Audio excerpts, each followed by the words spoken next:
एक समय की बात है। 5 मेंढक एक साथ किसी जंगल से जा रहे थे।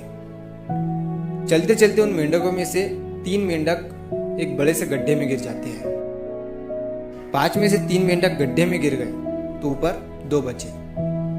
अब गड्ढे में गिरने के बाद वो तीनों मेंढक ऊपर चढ़ने की बहुत कोशिश करते हैं, लेकिन वो गड्ढा बहुत बड़ा था।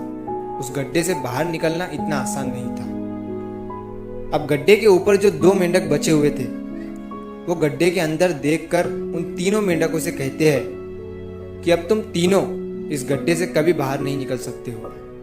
ये बहुत बड़ा गड्ढा है, तो तुम्हारा कोशिश करना व्यर्थ है। ये सुनने के बाद उन तीनों मेंढकों में से एक मेंढक को लगता है कि ये सही बोल रहे हैं। ये गड्ढा बहुत बड़ा है और अब हम इसमें से कभी नहीं निकल सकते हैं। तो वो मेंढक थोड़ी कोशिश करने के बाद हार मान लेता है और उसी गड्ढे में एक जगह आराम से जाकर बैठ जाता है। अब बाकी जो 2 मेंढक थे वो अभी भी ऊपर चढ़ने की कोशिश कर रहे थे। अब उन दोनों को देखकर ऊपर वाले मेंढक फिर से उन्हें ये कहते हैं कि तुम जो कोशिश कर रहे हो वो बेकार है। तुम इस गड्ढे से कभी बाहर नहीं निकल सकते हो और अब तुम्हें अपनी सारी जिंदगी इसी गड्ढे में गुजारनी पड़ेगी। अब ये सुनने के बाद जो 2 मेंढक कोशिश कर रहे थे ऊपर चढ़ने की, उनमें से एक और मेंढक को ये लगता है कि ये सही बोल रहे हैं। अब हम इस गड्ढे से कभी बाहर नहीं निकल सकते हैं और वो भी हार मानकर बैठ जाता है। लेकिन अभी भी उनमें से एक मेंढक ऊपर चढ़ने की कोशिश कर ही रहा था। ऊपर वाले 2 मेंढक उसे भी कहते हैं कि क्या तुम्हें सुनाई नहीं दे रहा है? उन दोनों ने हार मान लिया है और तुम अभी भी ये सोच रहे हो कि तुम इस बड़े से गड्ढे से बाहर निकल सकते हो। वो ऊपर वाले दोनों मेंढक उसे बोलते रहे, लेकिन उनकी बातों का उस मेंढक पर कोई असर नहीं हुआ और वो मेंढक कोशिश करता रहा और कोशिश करते करते वो उस गड्ढे से बाहर निकल गया। अब उसे वो सारे मेंढक देख रहे थे कि ये बाहर कैसे निकल गया।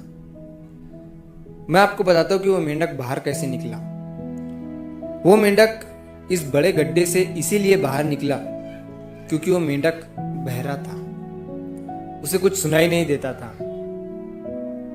तो इस कहानी से हमें ये सीख मिलती है कि जब हम जिंदगी में कुछ अच्छा करते हैं तो बहुत लोग आते हैं हमें रोकने के लिए, तरह तरह की बातें करते हैं। लेकिन अगर आपको अपने काम में कामयाबी हासिल करनी है तो बहरे बन जाओ। उनकी बातों का अपने ऊपर कोई असर ही मत होने दो, क्योंकि सबसे बड़ा रोग क्या कहेंगे लोग। लोग तब भी कहते हैं जब आप कुछ नहीं करते हो और तब भी कहते हैं जब आप कुछ करते हो।